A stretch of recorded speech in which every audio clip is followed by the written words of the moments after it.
Welcome to the Explainer. Okay, I am absolutely thrilled to share today's topic with you. We're going to be looking at a brilliant, and I mean very brief, 1946 short story by a writer named Katherine Brush. And what's so cool is that it does two totally distinct things at once.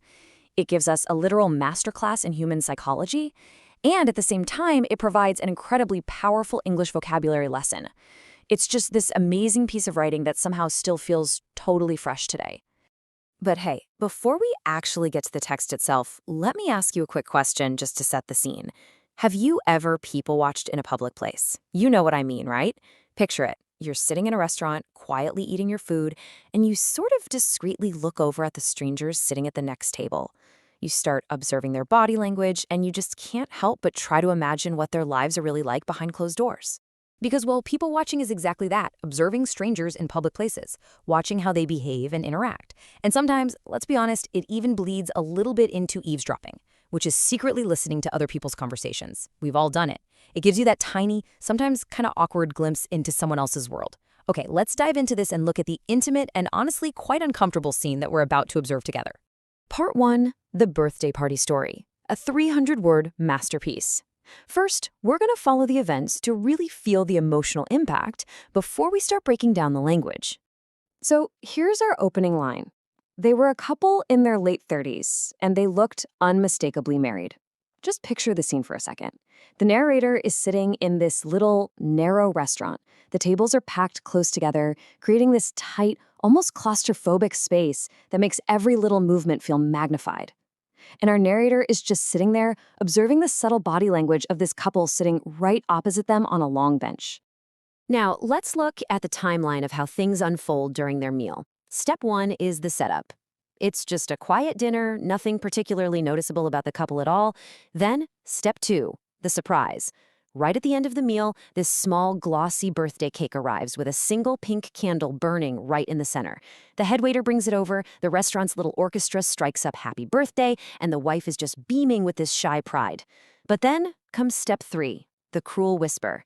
Literally, as soon as the cake is deposited, the husband reacts, and it's not good. Finally, step 4, the aftermath, that lingering, silent devastation that follows his reaction. So when that glossy little cake arrives, and a few people in the restaurant offer this polite pattering of applause, you'd naturally expect the husband to be touched, right? But here is the devastating turning point in the story. Brush writes, instead, he was hotly embarrassed and indignant at his wife for embarrassing him. Wow, he isn't grateful at all. He clearly has a pretty high opinion of himself, and this sweet, simple little gesture literally angers him. And then, well, we see the real cruelty. The narrator says, I saw him say something to her under his breath, some punishing thing, quick and curt and unkind. Now, the narrator couldn't hear the exact words he used, but the delivery itself was just chilling. The husband actually waited until the general attention of the room had shifted away from their table to deliver this nasty, whispered remark, right where no one else could hear him. Part 2, loneliness behind the facade. The unhappy reality. So the crucial point is that this story is really a forensic look at the psychology underneath the events. Let's consider the outward facade for a moment. You've got a glossy cake, a pink candle, a special occasion, and the wife is wearing what the author calls the gay big brim of her best hat, which, by the way, in the vocabulary of 1946, simply meant a happy, exuberant, carefree hat. But the internal reality, it is drastically different. We're getting glimpses of what really appears to be a loveless marriage, a husband who is hotly embarrassed and a wife who ends up quietly, hopelessly crying. It just goes to show how the deepest kinds of loneliness can exist right in plain sight, even when you're literally out to dinner with your spouse. Part 3, unpacking the vocabulary, words as psychological clues. Now, what's really interesting about this slide is how specific word choices actually act as clues to the state of their marriage. Let's start by looking at the word unmistakably. It's defined here as not easily confused for something else, completely obvious. Remember, the author wrote that they looked unmistakably married. Think about what that actually implies. They definitely don't have that new couple body language, where they're lost in a love bubble and just can't stop looking at each other. Instead, their posture, their interaction, it implies routine, familiarity, or perhaps a really significant emotional distance. They are completely, totally obvious in their settled routine. Let's compare the descriptive vocabulary used for each character.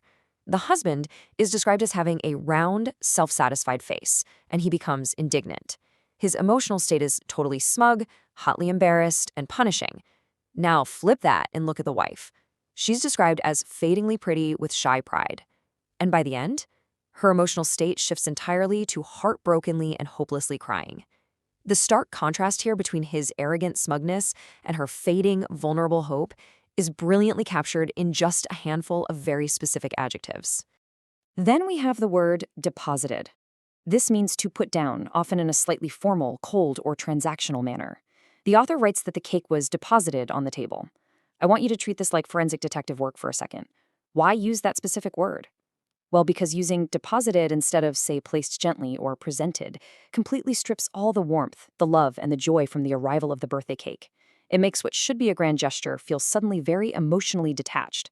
Next up is curt, which is defined as being rudely brief in speech or abrupt in manner. The husband's remark was described as quick and curt and unkind. Try saying that phrase out loud to yourself, quick and curt and unkind.